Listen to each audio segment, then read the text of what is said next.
Assalamu alaikum wa rahmatullahi wa barakatuhu. Donc, on va expliquer surat Quraysh, surat 106, qui a été révélée à la Mecque, c'est-à-dire avant l'hégire du prophète sallallahu alayhi wa sallam. Et surat Quraysh, comme le dit les exégètes du Coran, c'est une sourate qui a un fort lien avec la sourate précédente, qui est surat al-Fil. Surat al-Fil, parce que, au fait, quand on regarde au début de la sourate Quraysh, elle commence par à cause du pacte des Quraysh.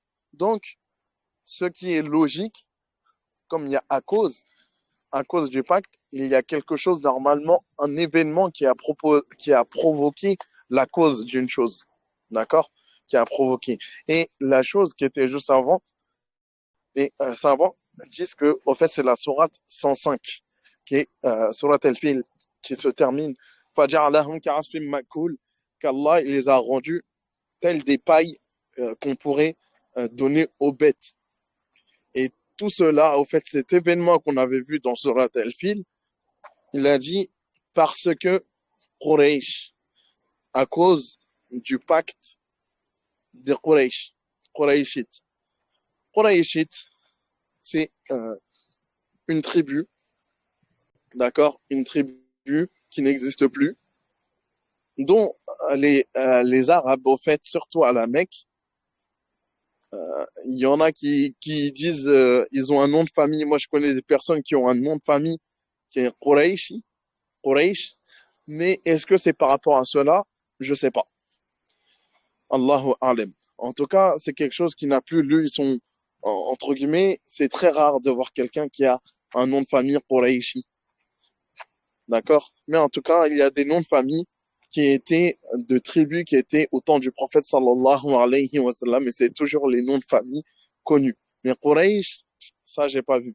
Moi, j'étais plutôt de toute façon vers Médine. Je connais pas trop.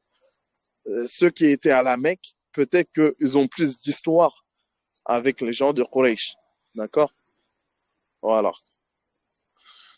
Donc, en tout cas, pour revenir au verset, Allah nous dit لإيلاف قريش, à cause du pacte des Qurayshites, à cause de la proximité habituelle de Quraysh à la maison sacrée de la Mecque. Donc, ils étaient proches de la Mecque. Donc, ils profitaient de la notoriété de la Mecque, qui était dans le cœur de certaines personnes. Parce que ça a toujours été comme ça. Les personnes, déjà les Arabes, il y avait beaucoup parmi les Arabes qui sont à peu près les descendants de Ismaïl alayhi salam, d'accord, qui a construit la Kaaba, qui avait construit la Kaaba avec son père Ibrahim alayhi salam. Donc parmi eux, beaucoup de tribus arabes qui sont venues après Ismaïl, d'accord, c'était des Arabes, d'accord. Et ces Arabes-là, ils avaient cette notoriété, ils savaient, entre guillemets, on leur avait dit, leurs ancêtres leur avaient dit qu'est-ce que c'était la Kaaba, la valeur de la Kaaba. Donc, pour beaucoup, la Kaaba, c'était déjà dans leur cœur. C'était la Kaaba, il faut aller là-bas. D'accord? Et il y en avait d'autres qui, bah, c'est beau, c'est grand, c'est un édifice, comme on avait vu dans l'histoire de Surat al-Fil, que Abraha, et il disait pourquoi les gens ils vont à cet édifice qui est grand, la Kaaba, pourquoi ils se rendent tous là-bas. Et après, lui aussi, il a voulu faire un édifice. Mais en fait, c'était juste, j'ai mentionné cela juste pour vous dire que c'était dans le cœur des personnes. D'accord? C'était dans le cœur des personnes que de, euh, de donner de l'importance à cet édifice. D'accord? Euh, Quelqu'un qui dit je viens de la Mecque, ça avait déjà un nom. D'accord? Si il s'appelait Bakka, on appelait Bakka, on l'appelait Bakka, d'accord? C'était ça son nom, Bakka. Et bien ce nom, il est resté. Pourquoi il est resté? Parce que c'est grand. Ça a toujours été grand. Mais les autres villes qui étaient à l'époque, etc., c'est moins connu. C'est moins connu, ça reste moins euh, écrit. Mais nous, on connaît tout pour la Mecque. En tout cas, la proximité habituelle. Ils avaient eu cet honneur d'avoir, c'était depuis longtemps, cette tribu. Ils faisaient quoi? Ils avaient les clés de la Kaaba. D'accord? Ils avaient les clés de la Kaaba. Les clés, c'était eux ils étaient les défenseurs de la Kaaba. Ils étaient nobles. Quraysh surtout, en fait, c'est surtout des nobles, des personnes qui, voilà, que ça a été toujours comme ça de père en fils, on passe les clés de la porte de la Kaaba. Ils l'ont pris toujours, ils ont pris cette chose comme étant valeureux, d'accord? Et les autres peuples ne l'ont pas fait.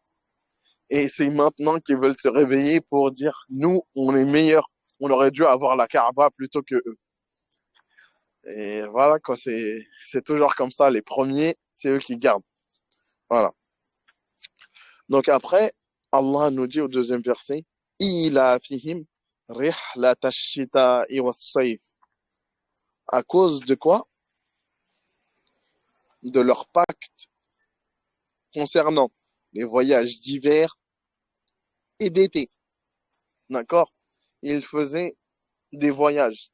D'accord? Ils profitaient, entre guillemets, de la notoriété du pays pour exporter des choses et pour vendre des choses en provenance, disons, de la Mecque. Ils allaient, comme on le voit, en hiver, ils se rendaient au Yémen pour commercer, car il faisait doux durant cette période.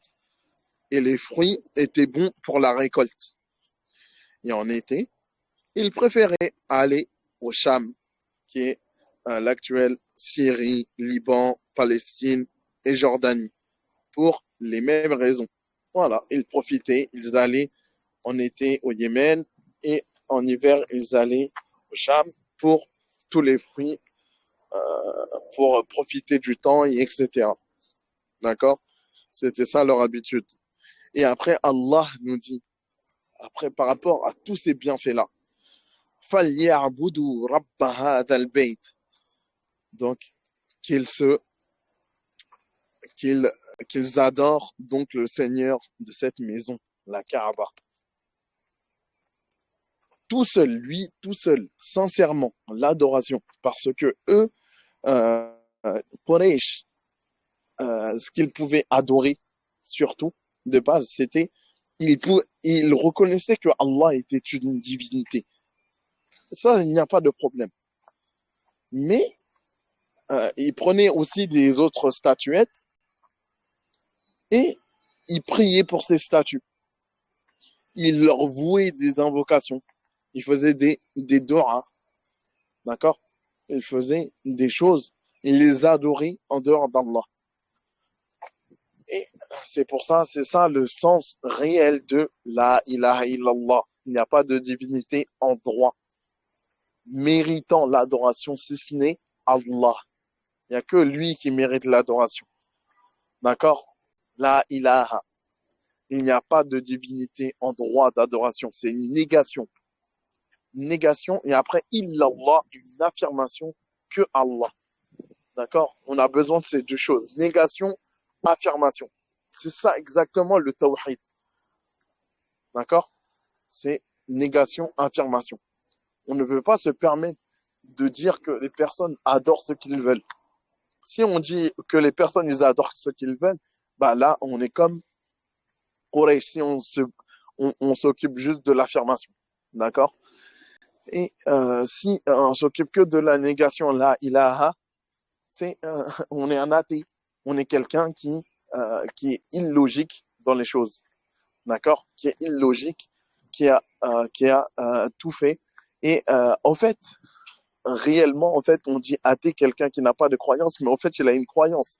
La croyance de ce qu'il croit en lui. Il croit en lui. Et ça, c'est une associationnisme. C'est une forme d'associationnisme. D'accord? Il croit juste en lui. Ce qu'il peut faire, ce qu'il a envie de faire.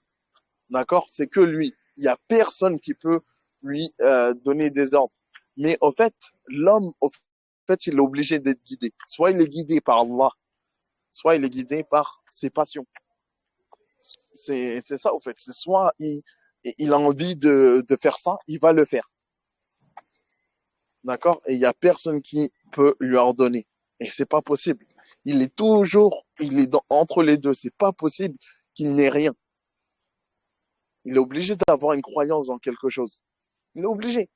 Il est obligé, il va avancer dans ses passions. Il veut se croire. On le dit même, croire en lui. Il croit en sa propre personne.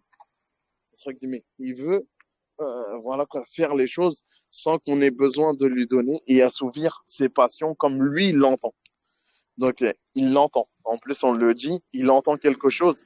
C'est-à-dire que il veut faire comme lui, il le veut, comme bon le semble, lui semble. Mais en tout cas, eux, Quraysh, Allah le répète, فَلْيَعْبُدُوا رَبَّ هَذَا الْبَيْتِ, qu'ils adorent le Seigneur de cette maison sacrée, la maison de la Mecque qui a été édifiée et faite par Ibrahim alayhi salam avec son fils Ismaïl, qui s'est marié avec une femme arabe qui a donné des Arabes, et qui ont les deux Ismaïl. Donc c'est pour ça que dans la généalogie du prophète Sam, si tu montes dans ses ancêtres, il y a Ismaïl et après fils de Ibrahim alayhi salam. D'accord? C'est pour ça qu'on dit que Ibrahim c'est le père des prophètes. Qu'ils adorent donc le Seigneur de cette maison, la Kaaba. D'accord? Par conséquent, qu'ils unifient et soient sincères dans l'adoration d'Allah. D'accord? Et ça nous montre quand on a un bienfait, il faut, il faut, ça a un fort lien avec l'adoration. Les bienfaits, ça a un fort lien avec l'adoration. Allah donne des bienfaits, donc la chose que tu dois penser, la première chose t'a donné, c'est d'adorer. Et c'est pour ça qu'il est venu que aussi tu peux faire ce jour de shukr, c'est-à-dire quand tu as quelque chose de bien qui t'arrive, tu es fort pris par l'émotion de beau, et etc. Allah t'a facilité, t'a ouvert une porte, t'a facilité les choses dans ta vie, etc. Tu peux quoi? Te prosterner. Te prosterner, faire une prosternation du shukr qui est de, comment dire, la reconnaissance. D'accord? En tout cas, الذي أطعمهم من جوع وآمنهم min khawf, qui les a nourris contre la faim et les rassurer de la crainte. C'est un peu ce qu'on avait vu avant, qu'ils profitaient de la proximité de la Kaaba. D'accord? Ils profitaient de cette notoriété pour aller faire du commerce. Donc, ils étaient un peu euh, préservés un peu de la faim. D'accord? C'est-à-dire que leur commerce, comme Allah le voulait, ça passait. Ça passait pour eux. C'était plus facile pour eux. Et il les a rassurés de la crainte. Et les personnes, les savants, te disent que, en fait, c'est général. La crainte, c'est soit par rapport aux maladies, soit par rapport au fait que les personnes ne vont pas les tuer, comme on a vu surtout avec l'événement des gens de l'éléphant. D'accord? Donc, Quraysh profitait de cet endroit désertique qui, logiquement, en raison de son climat, paraîtrait peu profitable. D'accord? En raison, normalement, c'est désertique, c'est chaud.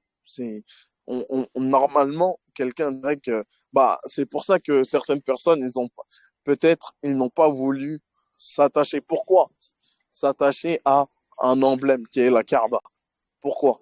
Certains peuples, ils n'ont pas, voilà, ils n'ont pas pris trop conscience. Mais en fait, c'était peu profitable. On paraîtrait peu profitable, mais bien au contraire. Grâce au commerce et à la multitude des, des gens qui venaient à la Mecque, on pouvait trouver de nombreux fruits récoltés dans les régions voisines. Les personnes, voilà, ils ramenaient tout à la Mecque. Tout, ils allaient faire du commerce, etc. Et après, ils ramenaient les choses à la Mecque, de partout. Tout, tout, tout venait à la Kaaba. Tout vient. Et même au jour d'aujourd'hui, ça vient. Tout vient. Tout est importé. Entre guillemets, ce sont des maîtres, ce sont des rois qui ne pensent même pas, jamais on entend des discours en Arabie Saoudite, on a besoin de privilégier les produits locaux ou nos productions. Ils font venir. Ils n'ont pas de peur face à la pauvreté, entre guillemets. Tout le monde viendra jusqu'à la fin, jusqu'à qu'Allah il veut que ce soit plus de Kaaba. Toujours, toujours. Donc, et tout viendra. Et ils profiteront toujours de cette Kaaba. D'accord? Et Allah leur accorda la sécurité. Les savants ont expliqué qu'il n'y a aucun lieu sur terre qui ne soit plus sûr que la Mecque. Voilà. Après, exactement, quelle est la vérité, le haqiqa, qu'est-ce que c'est profondément la sécurité, etc. On donne des choses, on a vu euh, en tout cas que les maladies ne vont pas toucher les personnes qui sont toujours proches de la Mecque, s'occupent. Ceux qui ont les clés, ça a toujours été comme ça. Ceux qui ont les clés, ils ont plus donné à ceux qui étaient en dessous, à leurs enfants, et etc. Donc, ils étaient préservés des maladies parce que eux, ils sont proches, ils ont cette proximité. D'accord? Après, avec ce qu'on a vu de l'événement Delphine, ils sont préservés. Après, la sécurité, c'est Allah qui sait. C'est Allah qui sait, etc. Il peut éprouver des fois. Et c'est lui qui sait exactement le sens de la sécurité. Et après, des bienfaits, en parlant des bienfaits, on va passer un peu plus au contemporain, à ce qu'on voit de nos jours. Et ce qu'on voit de nos jours, peut-être une information qu'on va vous apporter, en fait, c'est que pourquoi il se cache derrière ces faux arguments? Parce que, au fait, il jalouse l'Arabie Saoudite. Ils sont pas contents que Allah les ait favorisés pour leur donner des bienfaits. Et il les a facilités, il leur a donné quoi? Il leur a donné la Kaaba. Ils profitent. Les gens, jusqu'à la fin des temps, ils viendront en Arabie Saoudite. Et les gens, ils jalousent. Hein. Ils jalousent beaucoup. Déjà, les personnes, on les voit donc à grande échelle. Un grand bienfait, quand un grand bienfait, il ne faut pas trop des fois l'exposer parce que les gens ils jalousent. Et là, ils jalousent l'Arabie Saoudite, donc ils se cachent derrière ces arguments-là. Et ils te disent que nous, comment ça s'appelle? On serait meilleur que les Saoudiens à préserver les deux sacralités. On serait plus à même de tenir bien la religion. Tout ça, c'est faux. Tout ça, c'est faux. Et Allah, il ne se trompe pas. Il a choisi ce peuple, il sait pourquoi. Et vous inquiétez pas que ce qu'ils font, beaucoup de personnes ne le savent pas. Ne savent pas exactement comment c'est. D'accord? Ils ne savent pas exactement qu'est-ce que l'Arabie Saoudite propose. Et surtout pour ça, pour résumer la chose, les deux choses, au fait, tu as le plan financier et tu as le plan de l'homme. C'est-à-dire que tu as sur les deux choses-là, sur le plan déjà financier, tout ce qu'elle dépense des milliards. Et elle n'entend pas qu'on lui donne de l'argent. Attends, les personnes en Arabie Saoudite n'attendent pas qu'on leur donne de l'argent pour profiter, pour propager, pour entretenir vraiment la mosquée. Ils dépensent des milliards. La mosquée, elle ne ferme pas. Et vous pouvez monter jusqu'à plusieurs années. L'électricité, c'est eux qui prennent en charge. Et exactement ce qu'ils font, c'est agib, tout ce qu'ils dépensent. Et pour cela, en fait, pour pas trop durer, et pour plus vous éblouir, et pour que vous compreniez un peu cet aspect financier, etc., ce qu'ils dépensent, je vous invite à aller dans ma chaîne SES Islam, d'aller vraiment dans les toutes premières vidéos, quand j'ai lancé la chaîne, en 2019. d'accord, aller voir ce qu'est en 2019, qu'est-ce qui était, qu'est-ce que j'avais propagé. Parce qu'au début de la chaîne, à s'appeler les pays des deux sacralités, je voulais montrer la partie cachée que les personnes ne connaissent pas de l'Arabie Saoudite. D'accord? Donc les 5 premières vidéos, s'il vous plaît, allez les regarder, sont bien faites, c'est bien monté. Et comme ça, vous allez comprendre vraiment cet aspect financier qu'ils dépensent. Les Saoudiens n'aiment pas se montrer, mais il y a beaucoup de bien en eux. Et après, l'aspect, le plan, sur le plan un peu, on va dire, les personnes, d'accord? Et ben, c'est que les personnes, il n'y en a pas beaucoup, surtout dans les pays européens, et etc., qui ne sont pas partis en Arabie Saoudite, qui connaissent vraiment les Saoudiens. Parce que, en fait, on connaît que un quart de la population. D'accord? C'est à peu près. C'est que les personnes qui vont aux Champs-Élysées, qui vont dans les pays européens, qui vont dans les pays américains, Angleterre, etc., pour apprendre l'anglais et pour aller profiter, entre guillemets, de leur vie. D'accord? Pour aller profiter de leur vie. C'est eux qu'on pense, ce sont eux les Saoudiens. Mais en fait, il n'y a pas que eux. Et l'homme, il peut pécher. Malheureusement, nous, on les connaît. Et ils peuvent tomber dans les péchés quand ils viennent ici. D'accord? Quand ils viennent ici, ils peuvent tomber dans les péchés. Et malheureusement, c'est malheureux. Ça, c'est enjolivé par le shaitan. Quand je cite 2 pays, comme ça, les Algériens, disons, un Algérien qui boit de l'alcool et un Saoudien qui boit de l'alcool, le Saoudien, s'il boit de l'alcool, ça va faire la une des journaux.